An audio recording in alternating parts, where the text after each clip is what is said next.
It's 10:03. Call to order for the October SSCAC. Do a roll call. Can't see the chart here. Cookie. Present. David Dumas. Absent. Murphy Webster. Present. Chair Todd Harden, or Acting Chair Todd Harden is present. Commissioner Hawk is absent. Commissioner Carpenter. Present.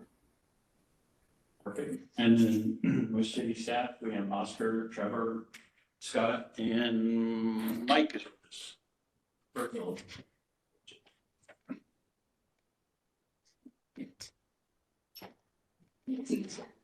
And with that, I'll turn it over to Oscar, Scott.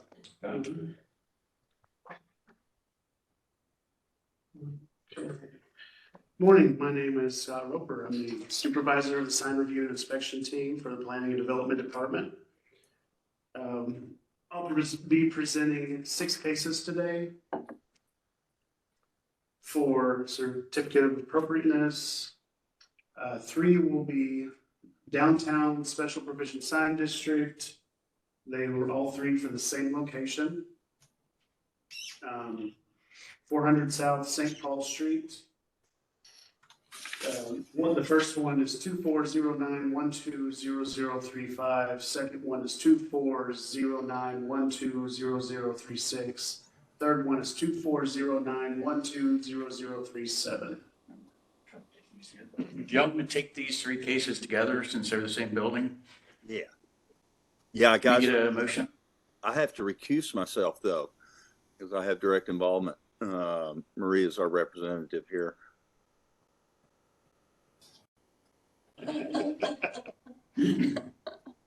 What? Giggle. I guess you get to go away, Murphy, at least for the first 3 cases. Yes, ma'am. Yep. You do. But I've been assured it's a slam dunk. So hey, Hey, now wait a minute. Cookie, just raise your paw. Raise my paw. Why? Raise your. Okay, it's pretty ugly. There It's you ugly. go. There you go. See, I shouldn't have tried to hit that guy. How do I?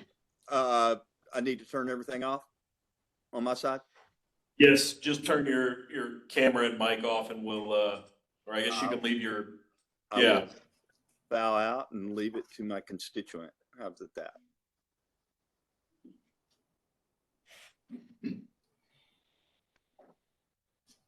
Okay.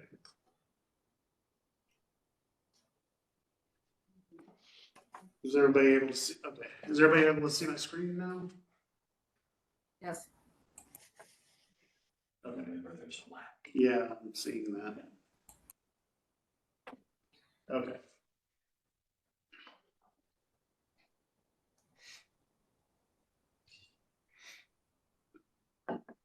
The last 3 cases are going to be 2409160015, 2409160019, 2409160018. The address for the first 2 is 2713 Kent Street. The address for the last one is 2727 Kent Street. They're all 3 the same building, same owner, just 2 different, basically suites. They're also submitted together. We'll come back to these after yes. Okay. So the first of the 3, 2409120035 is an application for a certificate of appropriateness by Marie Byram, who's joined us today, of Byram Signs and Lighting for a 73.7 square foot LED illuminated attached channel letter sign at 400 South St. Paul Street on the north elevation. This is located in the downtown special provision sign district in the central business district, sub-district area 2, and it's zone CA2A. The proposed sign is 73.7 square foot upper level flat attached sign is composed of individually mounted channel letter logo mounted against the facade facing North Paul Street bearing the Modera M logo. Applicable code sections met are 51A-7.900 of the downtown SPSD. This is the purpose. You're welcome to read that. I'm sure you're all very familiar with it by now. The location of the subject site. The sign is located within the central business district of the downtown area, which is in the inner loop. The site is approximately 2/10 of a mile northeast of City Hall and north of R.L. Thornton and west of IH 345.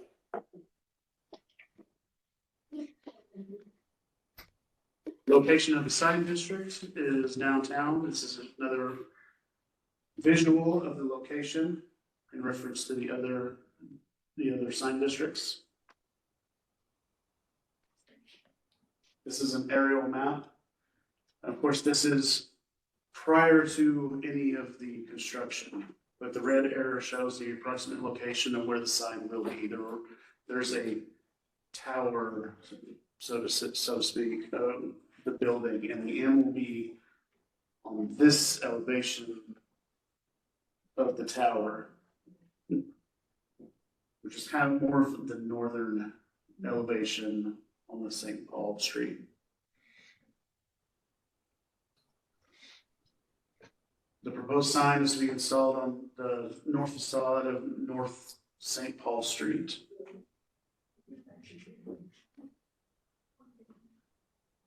The sign will occupy less than 2% of this facade. The sign is considered an upper level flat top sign. It is 13 foot 8 inch by 5 foot 4 5/8 inch, which gives an area of 73.7 square feet. It is a channel letter sign with clear acrylic, and it has the perforated vinyl, perforated first surface vinyl. It gives it a day-night appearance. So during the day it looks black, at night it looks white. 5-inch aluminum returns, white LEDs, and again flush mounted. And there's the engineering. And that was it for the first sign. The second sign is 2409120036. This is an application for the CA by Marie Byram of Byram Signs and Lighting for a 155.5 square foot LED illuminated attached channel letter sign at 400 South St. Paul Street on the west elevation. This is also downtown Special Provision Sign District, same location. This is a 155.5 square foot upper level flat attached sign. It's constructed in the exact same manner, and this one bears the name Modera Street, Modera St. Paul.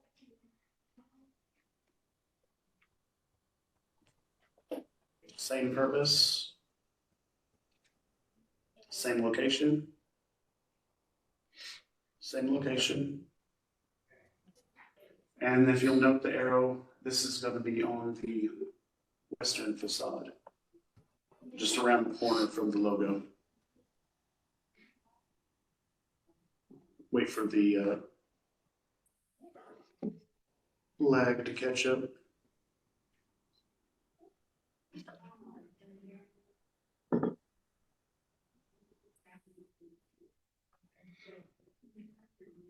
There it goes. I apologize about the delay. I'm seeing it's taking quite a bit longer to reach you guys.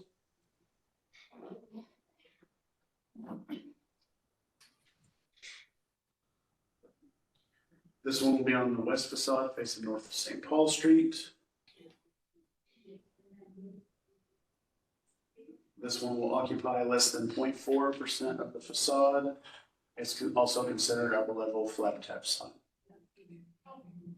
Same construction, dimensions are 43 foot and 1/4 inch by 3 foot 7 3/8 inch, which gives an area of 155.5 square feet.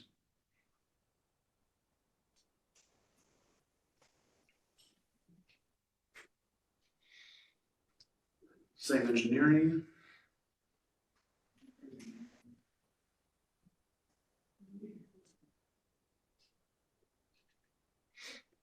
And then the third sign is 2409120037. This is an application for a 78 square foot LED illuminated attached projecting sign at the same location on the west elevation.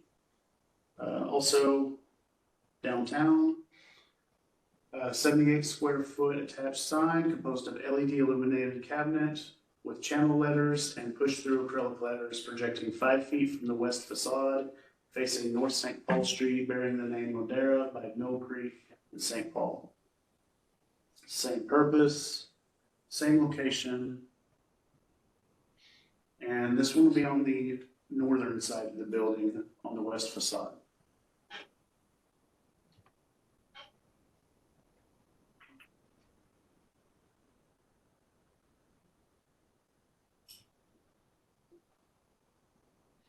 Cookie, are you able to see the purpose or the zoning map and aerial It map? looks like it's frozen up a little bit right now. I don't know if it's just a delay.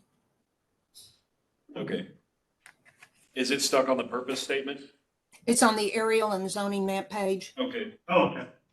This just has a delay that Okay. what she sees is not this. So Okay. Here's another image of the sign location provided by the customer. The proposed sign is to be installed on the west facade facing North St. Paul Street on the northern end of the building. This will be the image of the projecting sign. This is the only upper projecting sign on this premise. Proposed sign will not project more than 5 feet into the public right of way. The word Modera will be channel letters. By Mill Creek and St. Paul will be put through acrylic. And then St. Paul will actually have the first service perforated vinyl to give it the day-night look.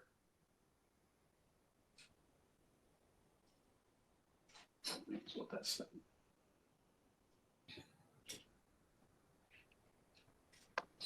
Dimensions 18 foot tall by 4 foot 4 inch wide with an area of 78 square foot. I apologize. And then sign details. These are the engineering provided.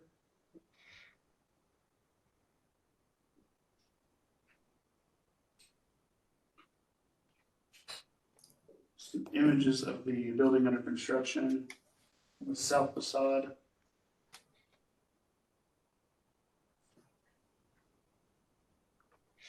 This is looking northeast on Wood, southeast on St. Paul, northwest on St. Paul, northeast on Young.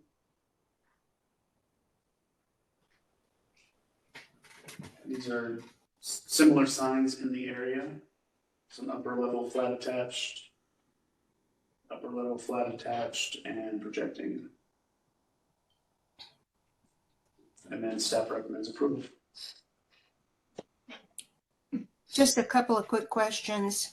I think I'm on the right one because it's hard to read my left-handed notes here, but it says parapet mount on that, and it's 0.2% of the allowed surface. Is that correct? Yes, that's correct. Okay, then it says that there are 3 words, yet all I saw was a logo on that first illustration. This is case 3.5. Is that just a mistake in the wording on the report? I believe I made a typo. Okay, so we just need to clean that up then.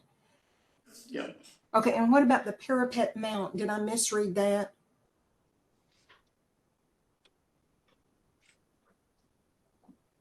Because it looked like it was just a standard mount on the side, so. It looks to be mounted on the parapet of the. Let me pull up the.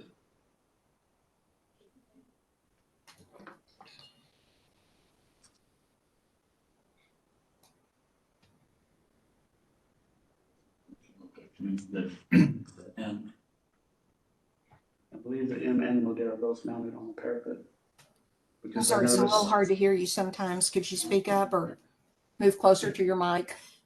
I apologize, they are mounted on the parapet. They are, Oh, okay. yeah. Okay, but let's do clean up because it says 3 words and we only show a logo. So let's clean that up before it goes to CPC, please, sir. Yes, ma'am. And then I think that was case 3.5 and 3.6 was, Yes. case 3.6 was 0.4%. Yes. that's 0.4, correct. not 4%, but 0.4. No, 0.4. Okay. And let's see, did I have any others? Okay. Yes.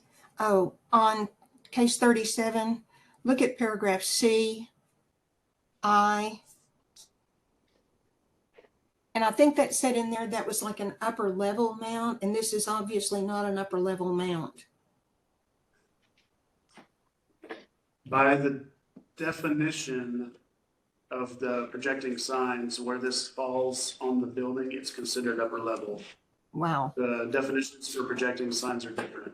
There, because there's no mid-level for projecting, it's either lower or upper, and this is upper. It's actually required to be outside of the upper level facade.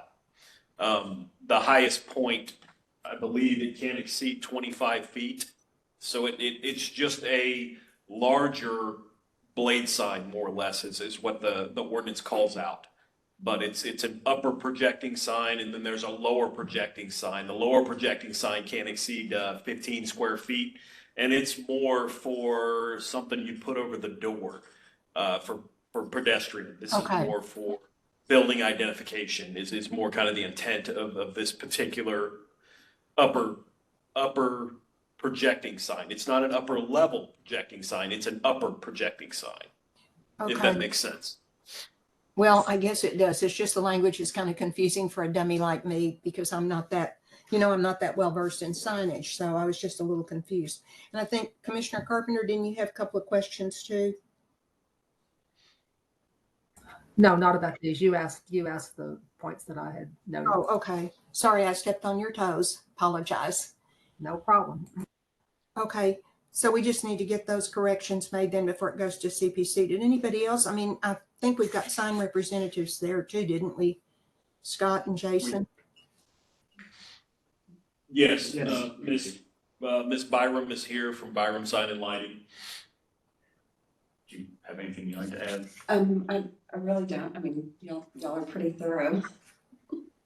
Are there any other questions? I've already made the correction to the report.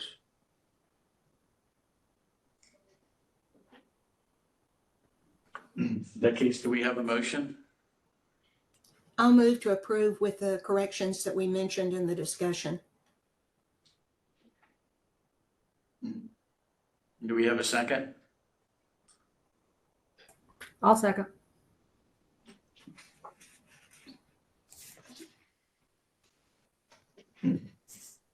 With that, we'll go through the call. Cookie, how do you vote?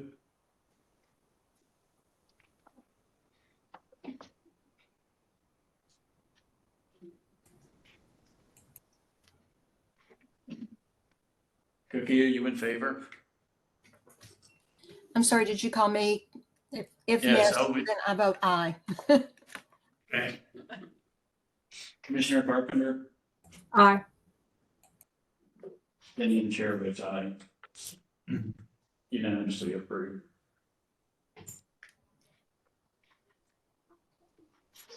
Okay. Thank you. So next up will be Plan Commission.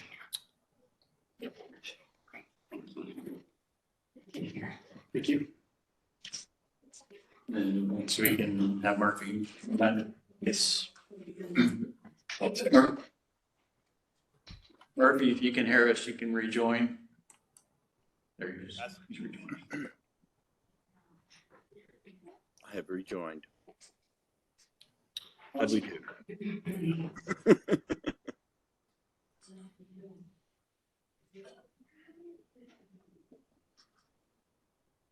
There. All right, moving along.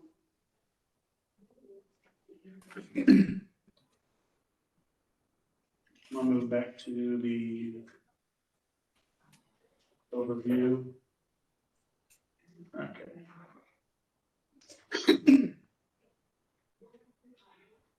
All right, the next three we have are 2409160015 for 2713 Canton Street. This is Deep Ellum near East Side Sign District. 2409160016 for 2713 Canton Street, Deep Ellum near East Side Sign District. Excuse me. 2409160018 for 2727 Canton Street, Deep Ellum near East Side Sign District. These are all three the same applicant, same location, just one different address. Same sign construction, so it's up to you whether we. So is everybody in favor of taking all three of these, since they're two addresses, as one case or at one time? No objection. No objection. Objection. No objections. Case number one is 2409160015. This is an application for a certificate of appropriateness by Kenneth Waits of City Sign Service Incorporated for a 48 square foot LED illuminated changeable copy attached marquee sign at 2713 Canton Street on the south elevation. This is in the Deep Ellum near East Side Sign District, PD 269, Tract A. Ooh, too far. The proposed sign is a 48 square foot attached marquee sign composed of two backlit cabinets with changeable faces mounted on a new canopy structure against the facade facing Canton Street. The applicable code section met is 51A-7.1300 Deep Ellum near East Side Special Provision Sign District.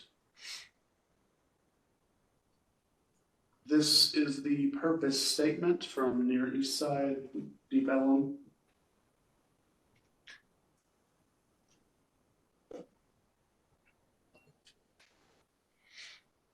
The location of the subject site is located within Deep Ellum near East area. The site is approximately 0.8 of a mile northeast of City Hall and northeast of IH 345.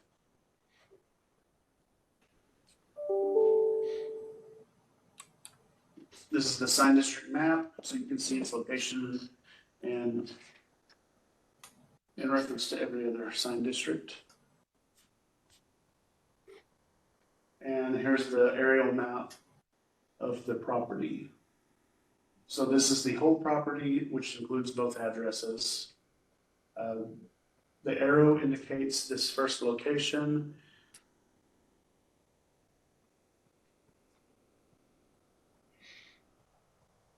Proposed sign is to be installed on the facade facing Canton Street, attached to a newly engineered canopy.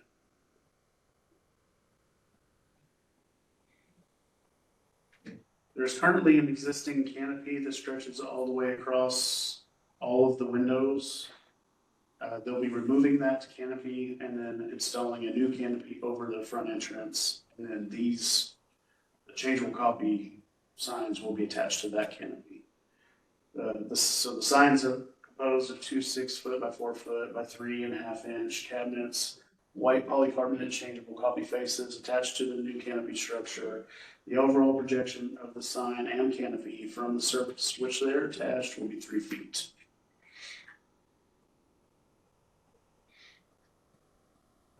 These are the details. The two cabinets, 4 by 6, area 48 square foot.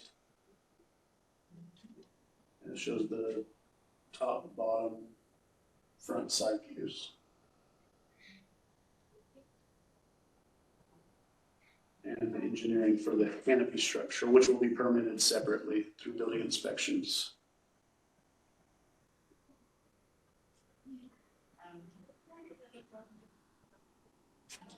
And then the second CA is 2409160016. This is an application for certificate of appropriateness by Kenneth Williams of City Sign Services Incorporated for a 16 square foot LED illuminated attached sign at 2713 Canton Street on the south elevation.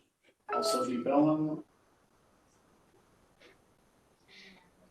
Proposed sign, 16 square foot attached sign composed of a RGB red, blue, green LED illuminated cabinet with push-through acrylic letters projecting 2 feet from the facade facing Canton Street and bearing the name The Bone Factory with logo. The applicable code section that is 51A-7.13. Purpose statement again. Location map again.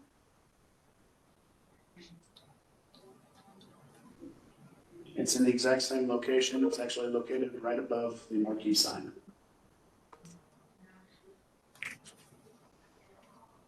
It's installed on the same facade facing Kent Street, attached to the facade above the marquee in the previous application. And it's composed of a 3-sided cabinet, faces a clear push-through type with white translucent vinyl applied. The overall projection of the sign from the surface in which it's attached will be 2 feet. And here's the front and side views of the sign. It's 2 by 8 by 1. Total area of 16 square feet. And engineering.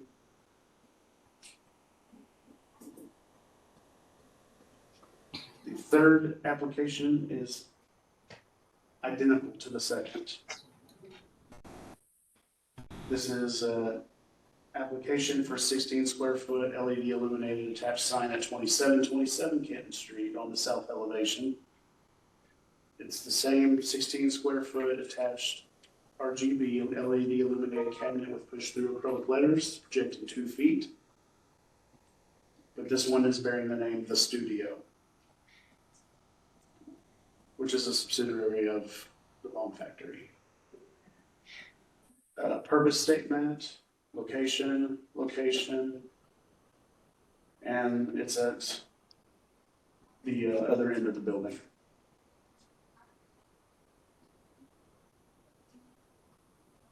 Proposed signs to be installed on the facade facing Canton Street, attached over the front entrance of the studio.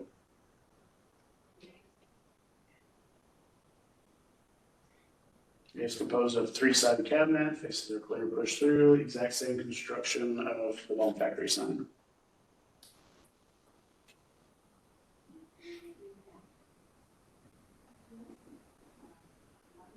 And again with the engineering.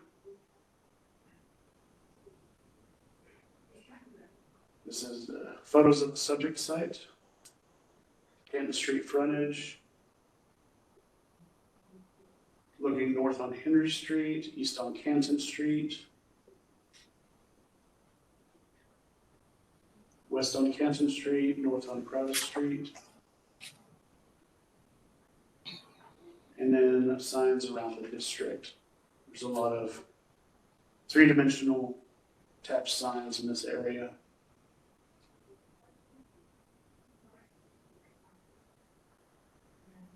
And staff recommends approval. From the RGB illumination on both of the flags, is that intended to be able to change the colors? They have not. It is our intent in the permitting process to inform them that they're not allowed to animate. They can change colors, but it can't give the Appearance. appearance of animation and movement. So it could be red one day, green the next day. Okay. That's the only questions I had. Cookie, Commissioner Carpenter, Murphy, did y'all have any questions? No. I had a question. This business was originally named the Bomb Factory, and then for a while they were calling themselves the Factory, because I know when we had a recent case at CPC to add this additional building to the east, it was still the Factory, but now they're reverting to the Bomb Factory. Is that correct? We actually met the owners the other day, and apparently the owners of the original Bomb Factory bought it back. Oh, okay. So it was the Bomb Factory, somebody else bought it, Okay. and then they bought it back, and they're calling it the Bomb Factory again. Okay. Then the They, addition. they had to come down to the office, and Trevor walked them upstairs to help them with the updating their COs, but they were actually the original owners. Okay. And this is all of the signage on that facade. So all the signage reverts to the Bomb Factory, and except for the studio that they're adding. Correct. Okay. Thank you. Yes, ma'am. I did have a question. Can you go back to the one that shows the new canopy? It was one of the very first slides on, I think it was number 15. Yeah. Okay. Well, too far, I think. Because it's the one that shows the canopy there. Okay. Go into the real life illustration, the mock-up that you had, because it's easier to see that way. I think Where it's it one shows more the- down from that. Right there. Yeah. Okay. When you say it's going to be changeable faces, is that like an old movie marquee where you can put different labels up, or what? Yes, like the little plastic changeable letters that you have to individual. Okay. And when you talk about red, blue, and green changeable, that's part of the capability of LED. Is that going to be the white area on the canopy that's going to look like that, or what? The application for this one did not specify for the marquee did not specify RGB, I don't believe. Oh, okay. Because I This- may have this, misread then. Just I the thought two it said blue- changeable faces RGB and 48 foot attached to a new canopy. Say RGB on here. Yeah, it did. I'm sorry. I apologize. Yes. I just want to be sure I'm clear of what we're indicating. So this does not have any changeability in terms of the coloring. Yes, it does. I apologize. Yes. Oh, okay. So we have a spine up at the top that says the Bomb Factory. And then, so this canopy that's projecting, is that a new structure? I'm Yes. sorry, I wish I'd been able to drive down there and check it out rather than ask a bunch of stupid questions, but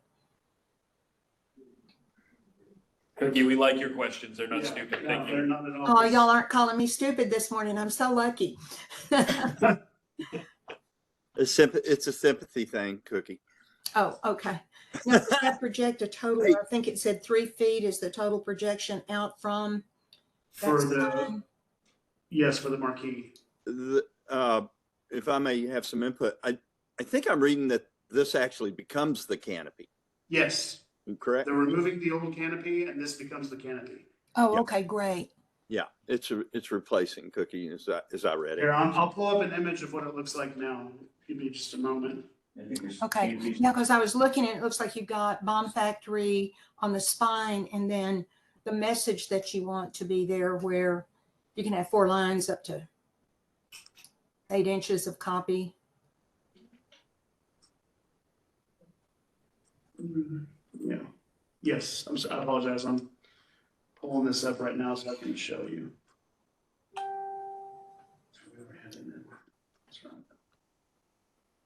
Here is.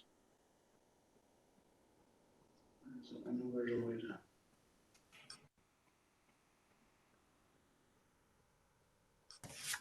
Okay.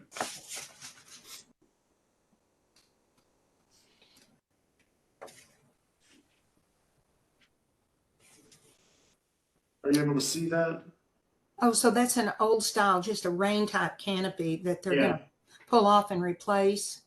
Yes. Oh, okay, Yeah, they're removing that and they're putting just the new one over the front entrance, okay. the marquee. I Thank don't know you. why it's not showing up where everybody can see it, but it's the Google Street View. It's the really bad lag up here. I drove by yesterday. Okay. I think they can see it. They Just can. on that They sort of can. flags, yeah. Okay. Okay, yeah. That helps clarify then.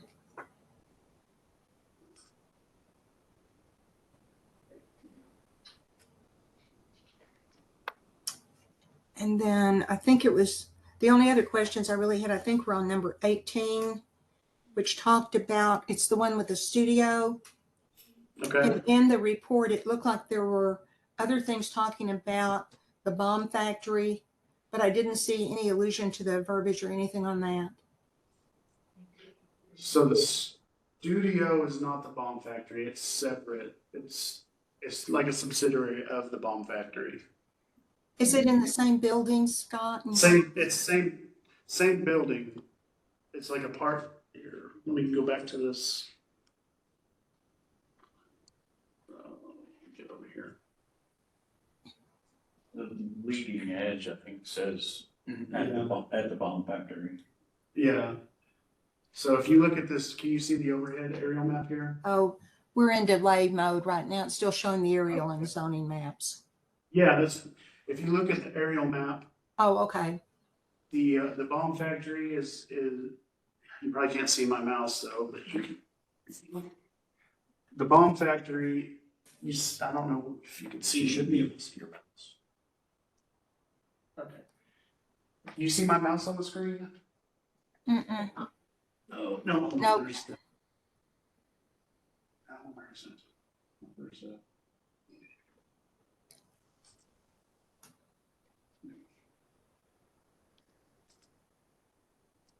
Yeah, Okay. there. It's there. It's showing up. Well, go back to the order. Oh. Well, I apologize. I thought there was like a pointer option on here, like there is on Teams. Maybe this is it. Okay, here we go. Laser pointer. Took me a minute. Okay, can you see that? Yeah, we can see it now. Okay. Bomb factory is this portion, Okay. and then studio is this portion. Okay. So they're open to each other. Okay. You can see it. Let's see here.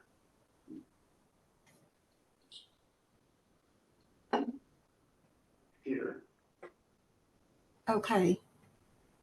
There's doors through here that they're open to each other. Okay. And then this just says the studio. But somebody Yeah. mentioned the studio at the bomb factory. Yeah, on the leading edge, let me get to a different view of it. Okay. Yeah, it's the edge that faces the street, the skinny edge. Right there.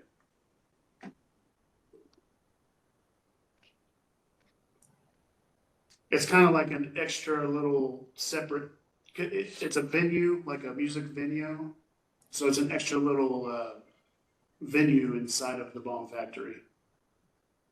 Okay. Is that mounted on the edge of the sign or where, Scott? I was just, Yes, it's the end view. So it would be like if I were facing the sign, not standing to the left or right of it, if I were just facing it, then what I would see was Yes. at the bomb factory.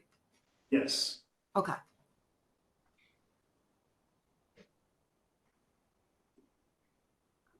It's kind of like when you go Maybe I was to, just fog brained, but I didn't remember reading anything about that additional verbiage on the report. So I was just I can- confused when I saw the illustrations.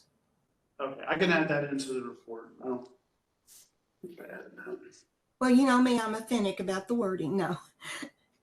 As long as it's clear to the people that are looking at it, that they get a picture of the total, the total view of what's going on there. So I am looking at this. On the I'm sorry, details, Murphy, this was that is- a khaki? I couldn't hear who that was. Was that Murphy? No, No, this is Todd. This is Todd. On this, what's on the screen, it's saying it's white LEDs. So they would need to clean that up. Okay. Or it seems it's that RGB. It's the third paragraph down. Yeah, I see what you're saying. White LED, okay. This is, and I apologize about this. This project has gone between two different contractors. And they've each kind of, this, like the fourth set of drawings for this. And they've mixed them all up, so we're trying to, iron it all out, and I apologize about any discrepancies. So do we have changeability in the colors because of the LED capability? Or I guess I'm just lost on where, because this looks like it's red on a black background.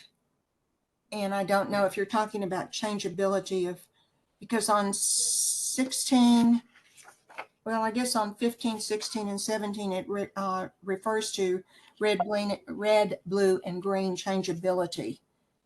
So is that true, or am I just getting hung up? So per these specs here, it says it's white LED with red vinyl. So basically it'll stay red. It'll only light up red. Okay.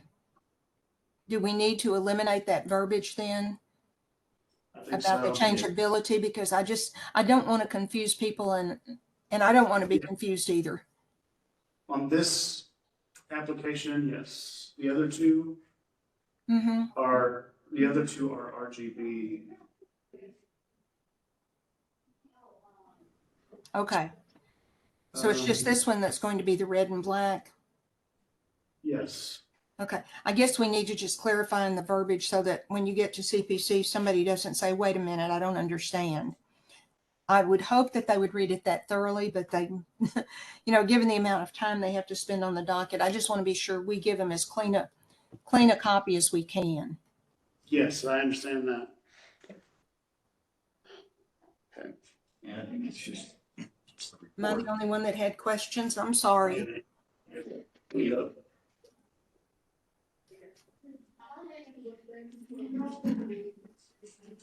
So do we have any other questions? None from me. oh, sir. In that case, do we have a motion? I'll move that we approve with the verbiage corrections that we stated. I'll second that. Murphy. Will second that. We'll go through Cookie. How do you vote? I'm sorry, I'm having trouble hearing you because you're far enough away from the speaker. So say again, if you're calling on me, I vote aye. Okay, perfect. Commissioner Carpenter, how do you vote? Aye. Murphy, how do you vote? I vote aye. And chair votes aye, unanimous.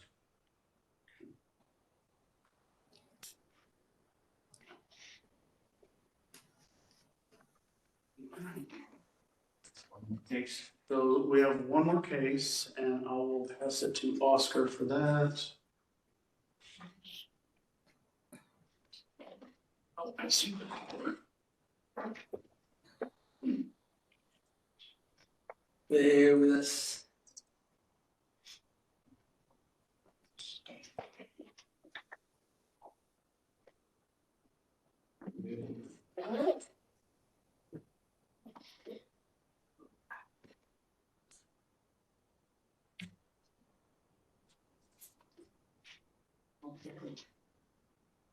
My octopus.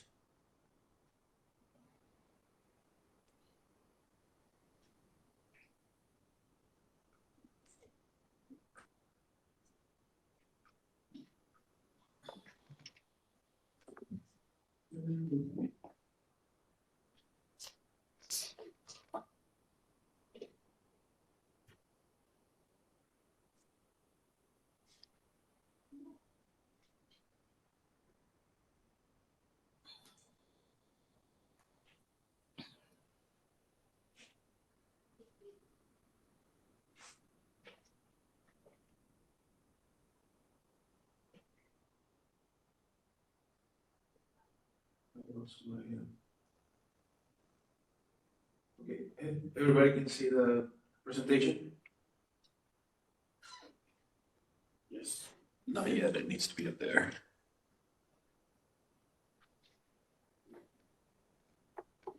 Sharing on WebEx. Yes, it's showing up online. Okay, It's just not, it's the lag up there. okay, that works. That good? Okay, so the application is SPSD 234003. My name is Oscar Aguilera, senior planner working with the science team. So the applicant is requesting an application to create a new sub-district, which will be called the Lawyers Building Sub-District within the West End District, sign district on a property zone CA 1, parentheses A, Central Area District with historic overlay number 2. The applicant proposed to create a new sub-district that will allow one supergraphic sign to be located on the east wall face of the property's building. Here is the star marks the relationship to the city of Dallas. It's on the west end neighborhood, and then it is in the southwest corner of Main Street and South Austin.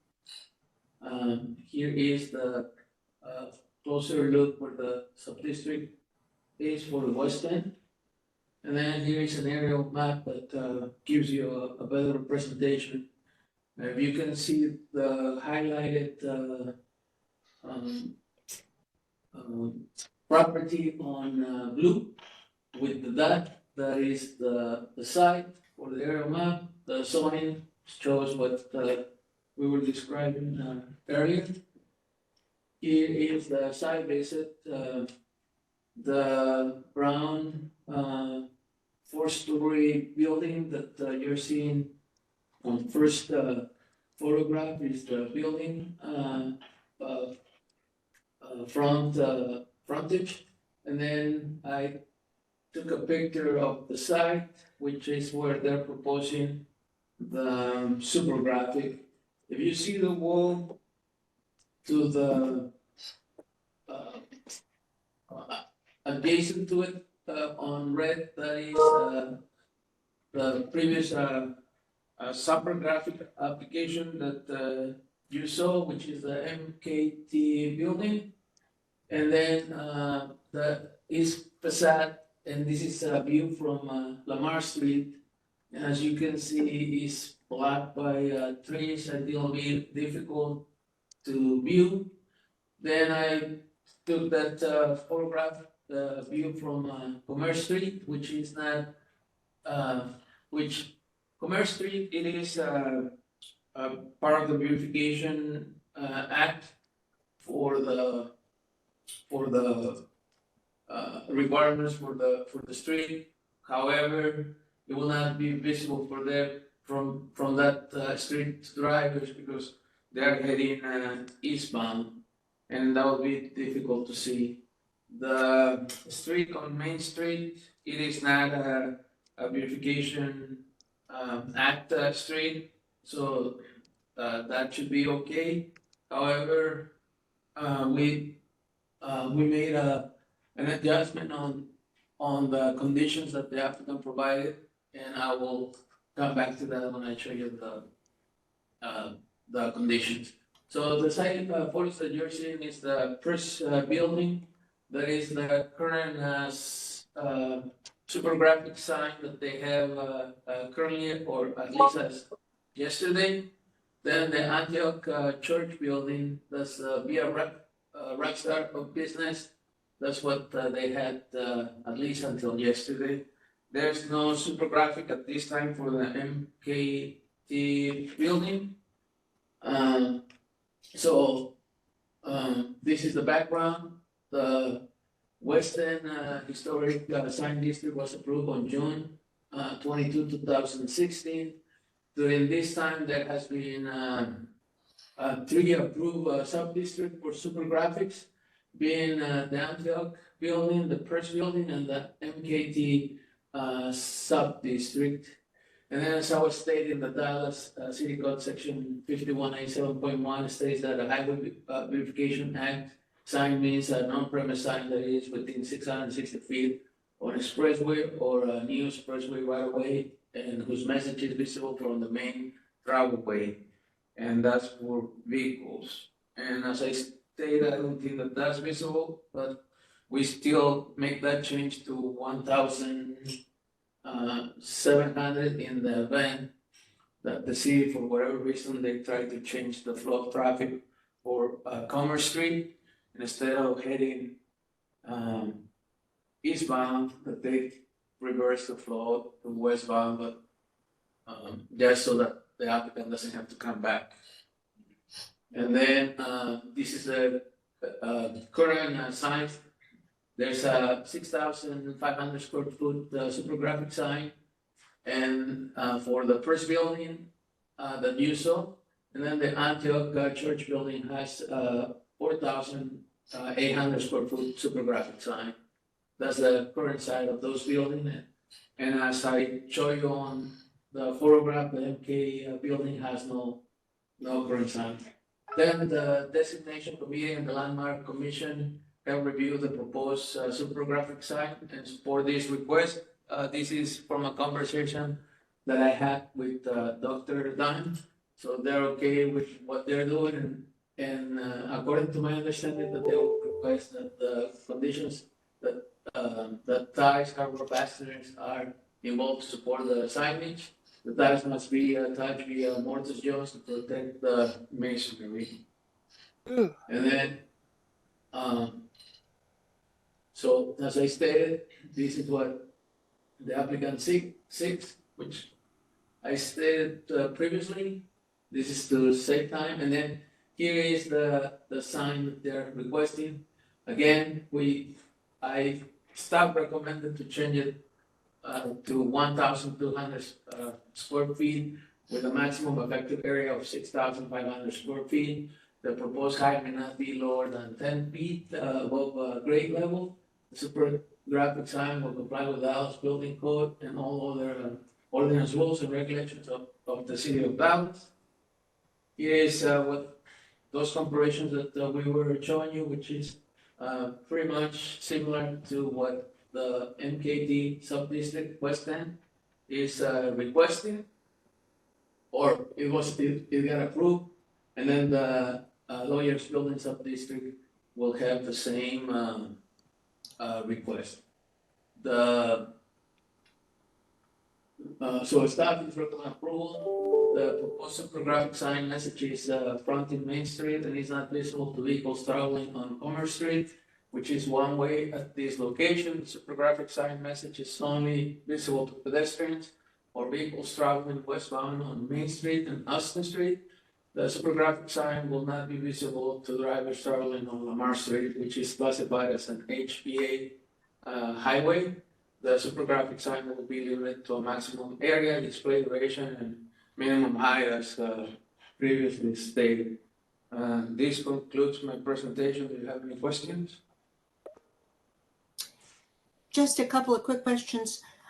Scott, can you go back to the Antioch Church building and the Purse building to show okay, so the Purse building, is that a 6,500 square foot sign? I think that's what it said in the verbiage.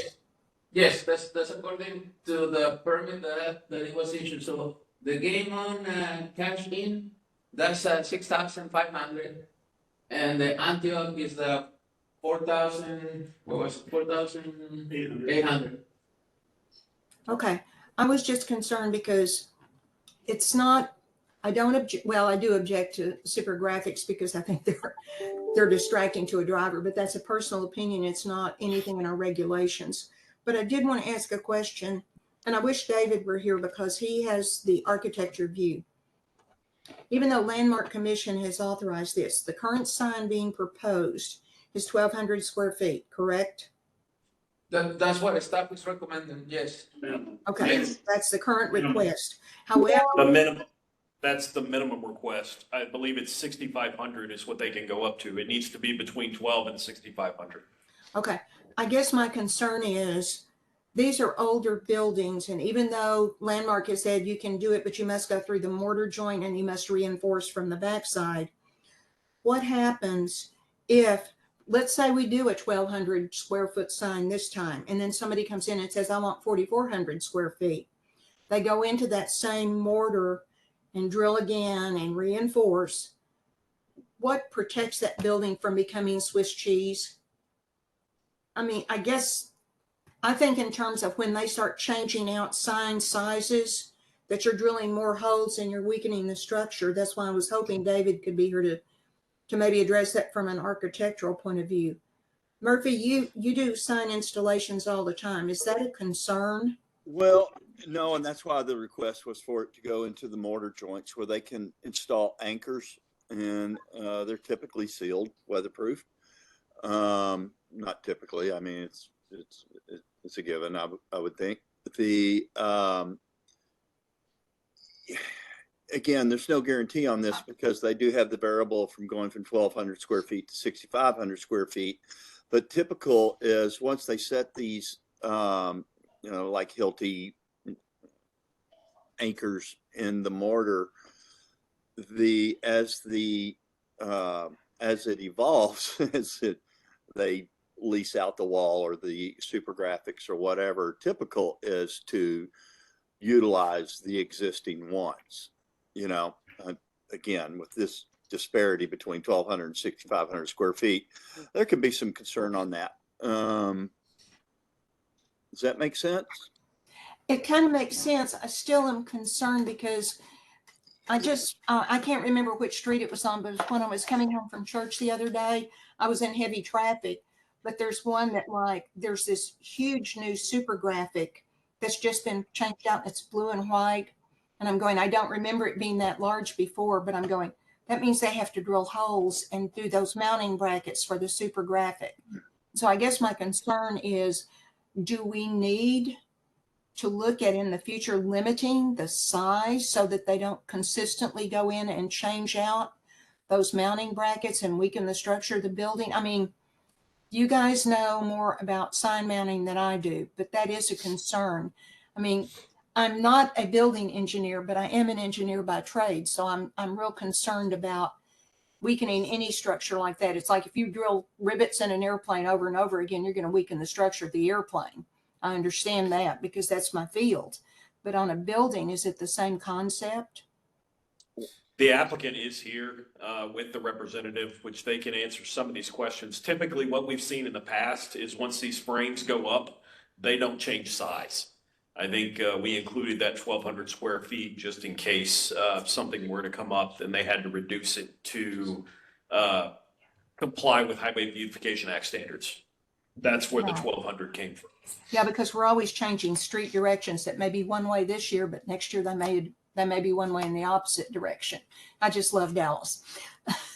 But yeah, let the building applicant address that because I'm just concerned if we need to in the future looking at being consistent in the size of a sign so that we don't weaken structures of older buildings like this. Yeah. We have the applicant's attorney here that she would like to make a statement. Would you be okay with that? I don't know, sir. Yeah, that'd be great, Oscar. Okay, thank you. Hi, Cookie. Victoria Morris at Jackson Walker. I am here with Aaron Watkins and Steve Edgington, also with Big Outdoor, the applicant. So the text of the SPSD ordinance really just mimicked what was previously included for other sub-districts. The maximum size that we could get on this space is about 2,500 square feet. And then trying to build in the protection of the HPA at 1,200 square feet. So we could commit to, I guess, one of those two sizes if that would provide some comfortability in terms of the attachment system. And so either 1,200 square feet or 2,500 square feet as the two sizes, if that would address your question and comment. Yeah, I guess, and I looked at the matrix that they put together, and it shows that two of these already have the 1,200 to 6,500 parameter established. So I'm just wondering if we need to look at the ordinance in the future and suggest, or maybe include in the ordinance, a fixed size so that we don't constantly go in and change those sizes and weaken the structures of some of these historic, precious few historic structures we have left in Dallas. Would there be Guys? a way to, Murphy, guys that are on the sign committee, can y'all kind of weigh in? Murphy and Mike, you've been quiet all morning, or pretty quiet. yeah, so Todd, I have a question. Would there be a way of limiting, how many times the anchors go in? And then that way it gives them the flexibility of adjusting the size from 1,200 to 6,500, but only setting one set of anchors. If they do a smaller super graphic, then it would just be longer cables from the super graphic to the anchors. Yeah. Well, And and that- another question is, how do we monitor the 6-month duration of a sign? Because I remember the one on the Eric Johnson Library that stayed there for years and was so faded and not really a good reflection on the city of Dallas. So do we monitor that? Do you guys go out and have a trigger that says we will go check that it's changed every 6 months, or what? What's the process? Yes, to address Todd's question, I think anything can be put in there to try and change that. But a little background, we haven't ever had any of these change size once they went up. Like they've never changed size. So this hasn't been something that we've really considered. Cookie, to your question, these are tracked, all of them, and they do have automated inspections as well as manual inspections at the end. That with the tracking, we do send inspectors out, and they look to make sure they change. And then when they don't, they'll follow up with the company that's advertising. And if they do not follow that timeline, then they can lose their location for the ones downtown. For these, like, we just need to let them know that they have to change it. We haven't run into any issues yet. Everybody's been pretty willing to change them. So there is a time limit on the permit when filed, if this SPSD is The granted. Antioch, I believe the Antioch is still on a 4-month schedule.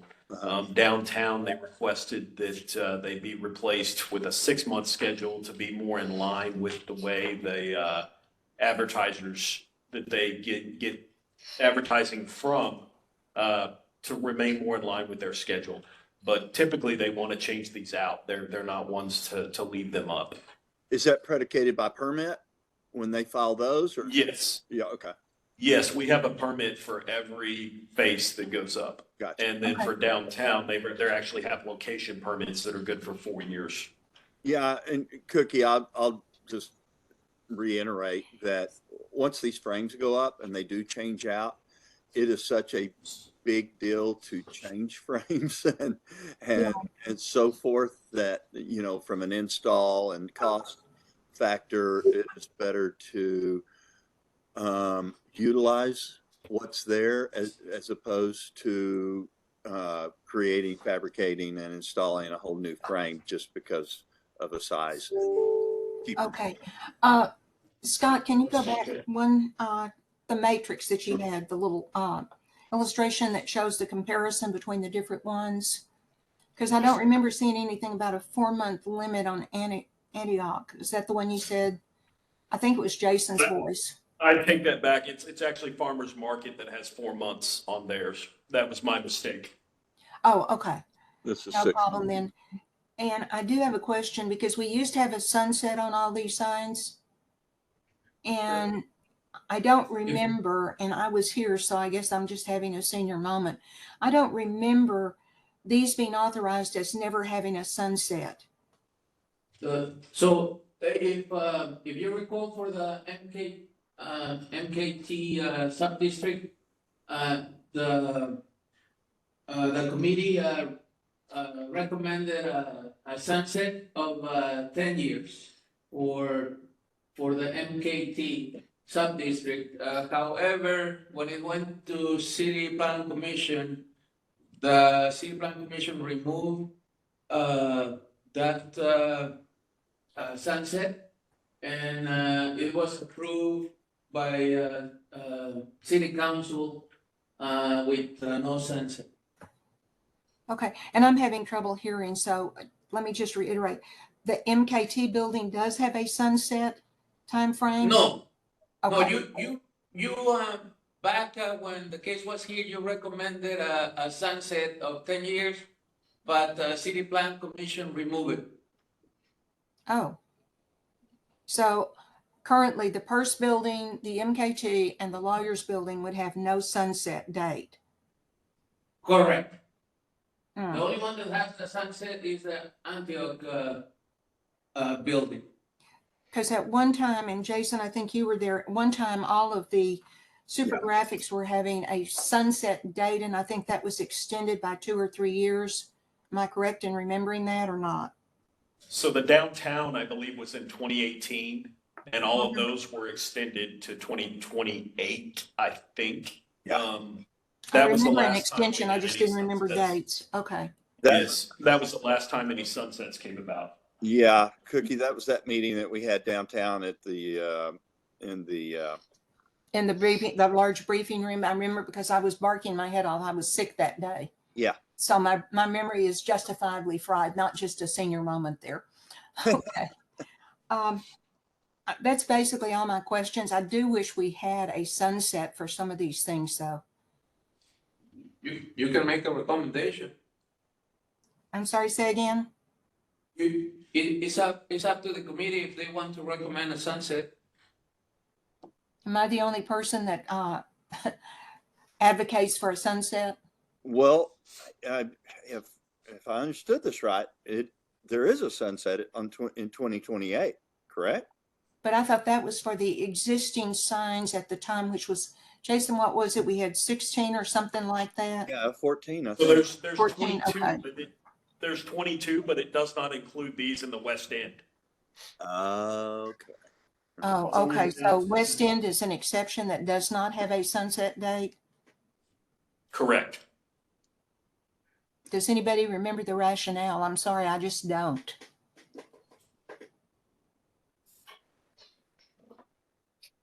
Dead silence. Nobody remembers, including me. Do we I want to might- recommend I might- sunset dates?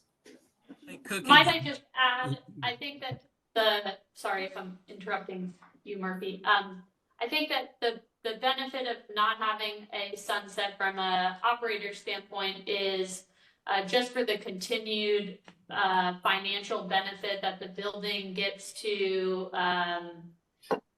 have as a result of having the super graphic sign. It's just a continued benefit to help support a historic building that has sort of limited redevelopment potential because of its historic designation. So from a operator standpoint, that is the benefit, a property owner and operator standpoint, but leave that for the commission to mull over.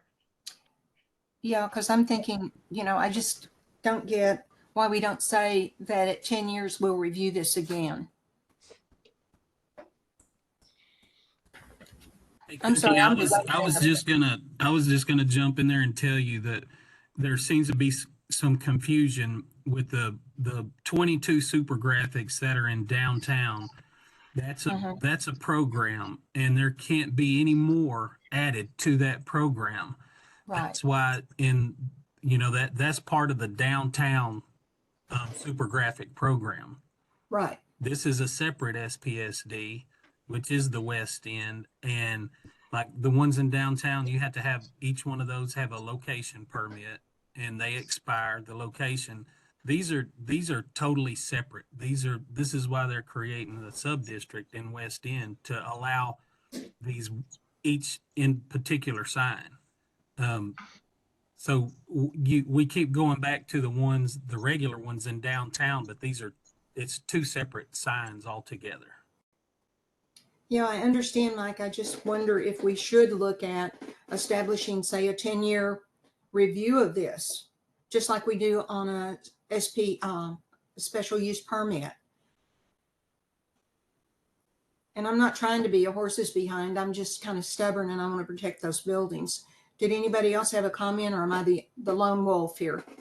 Well, I can add that the best I can remember from CPC, the argument went somewhat to parity, that if some of these don't have sunsets, then it isn't really fair to impose a sunset on the new ones, whatever's coming in.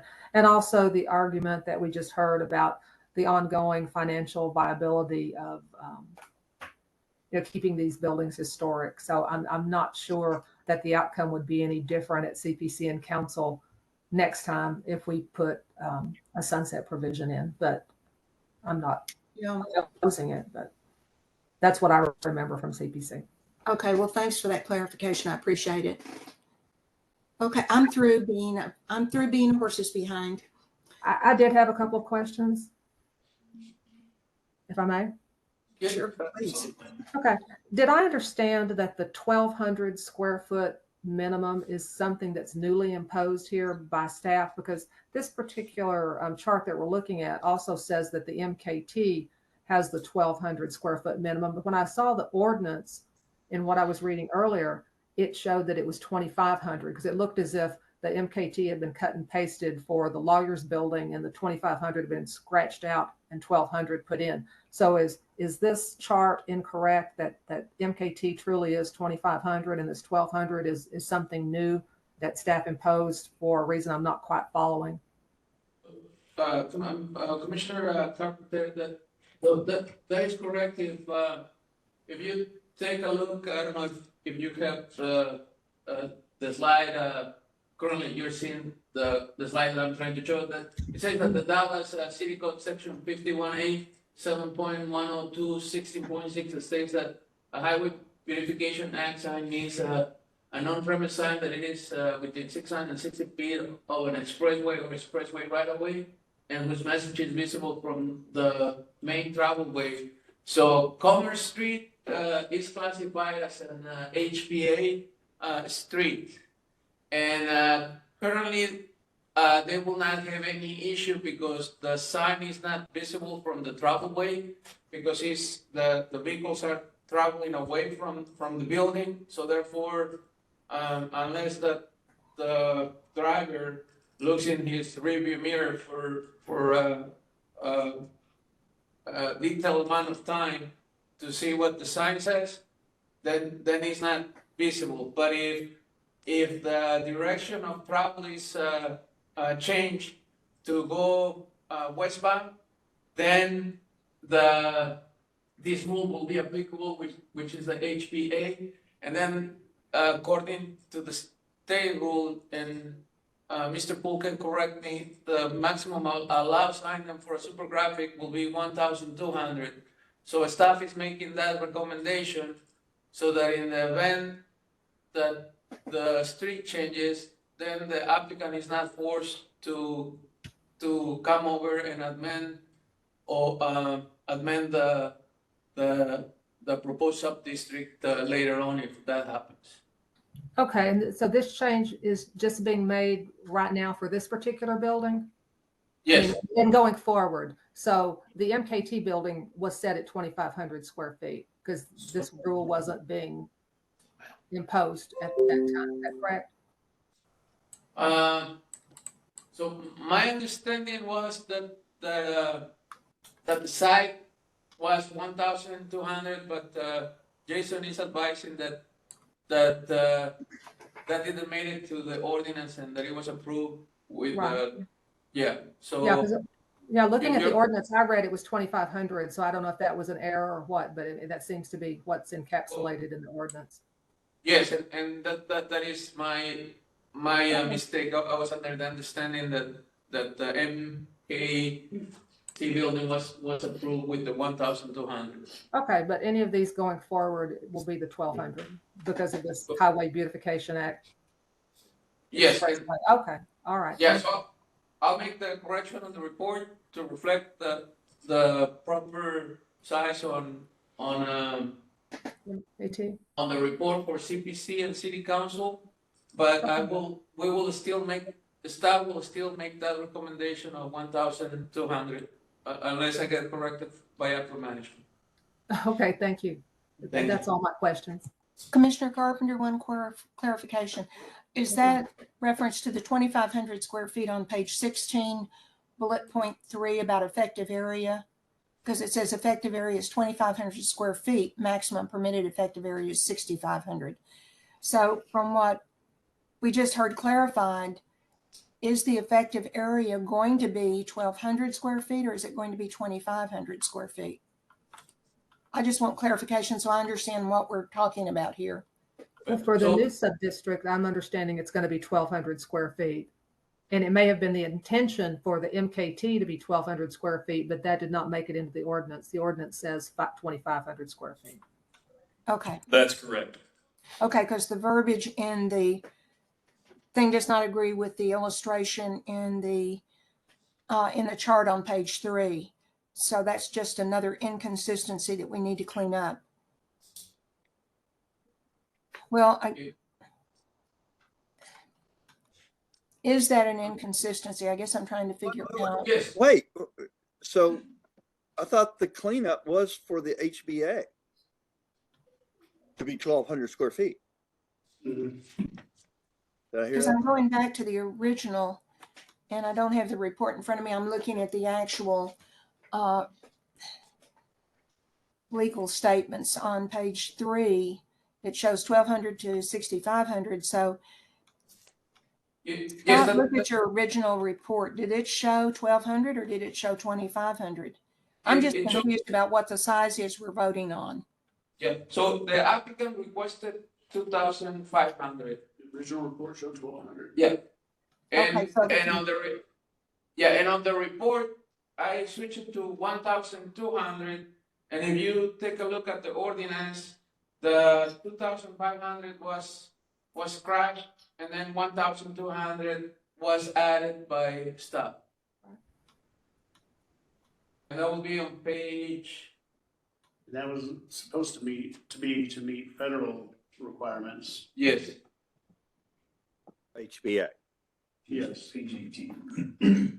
So is the 1,200 then a contingency plan if the Highway Beautification Act comes into effect on this building?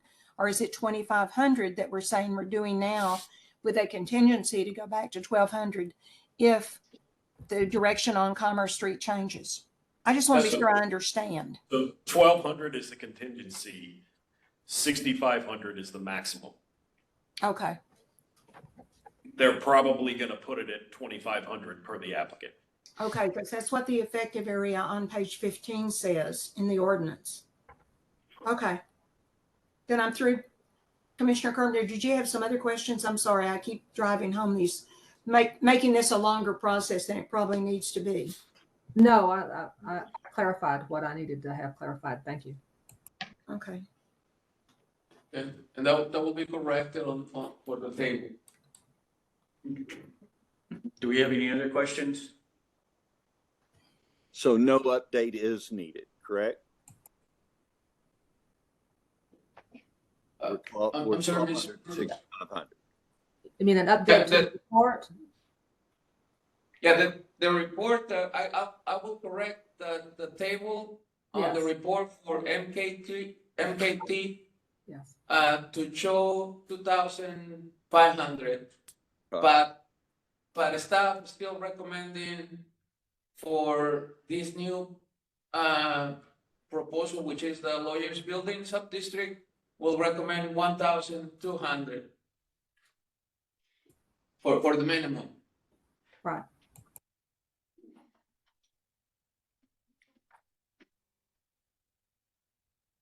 And I apologize to everybody for dragging this out. I just want to be certain that what we say in the ordinance is what is really intended. And I apologize to the representatives that are there. This is more of a wording issue with us. It's not anything against your sign or anything. It's just, we need to be clear about what we're actually proposing to move forward. No problem at all. We understand. Do we have a motion?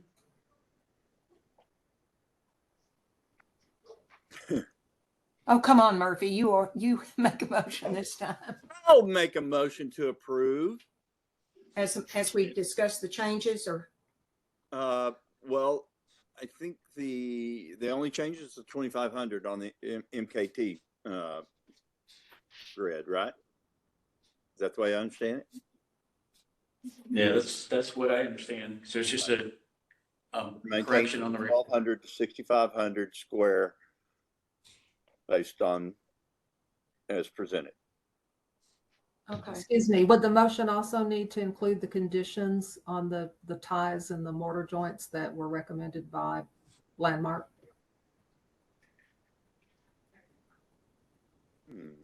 Murphy, that was all the mounting stuff that we talked about, going through the mortar and reinforcing. Because Landmark approved with conditions, so are we making a motion to Is approve that, Landmark's conditions? is that updated in the landmark approval as a condition? It was in the report. I don't. Yes, so if the recommendation that they're doing for the approval will be that, that's my understanding per, Dr. Dune. Is that a yes or a no? Yes, So landmark specified that they have to be mounted in the mortar. yes.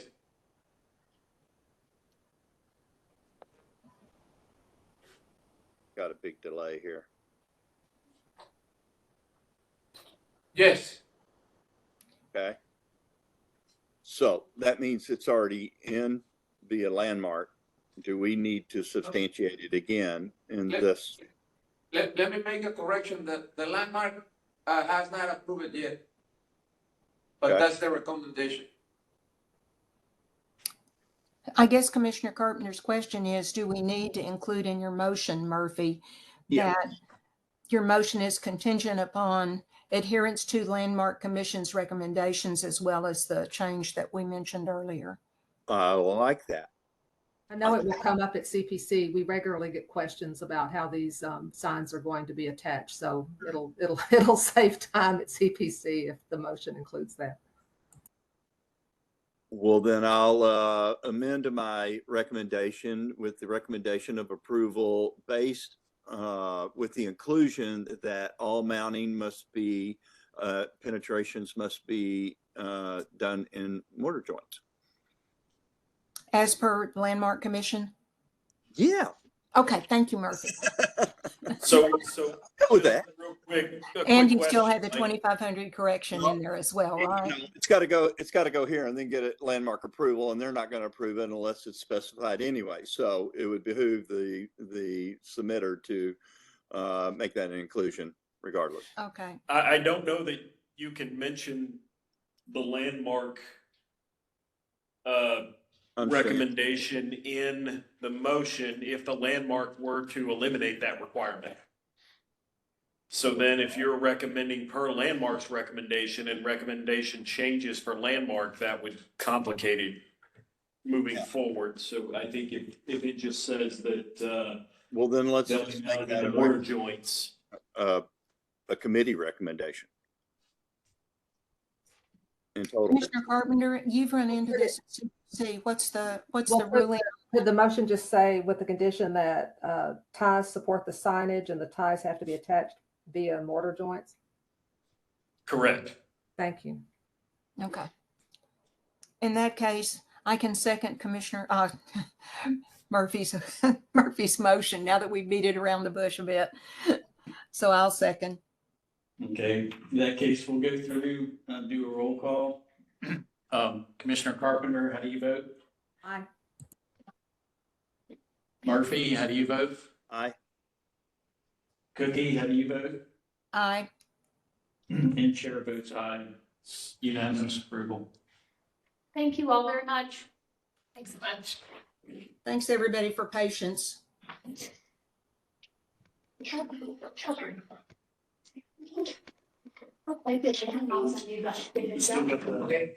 Yeah. Can you confirm if that's? Thank you. So has everybody looked at the meeting minutes? I did, and I didn't see any changes, but then I've slept since I read them last. Yeah, it's been a couple of weeks since I read them too, but I saw nothing out of order. Okay, I I didn't see wasn't at the meeting, so I can't attest to them. I didn't see anything out of order, so the meeting minutes stands as written. And then the last item is the approval of the, 2024 to 2025 calendar. But Have y'all looked?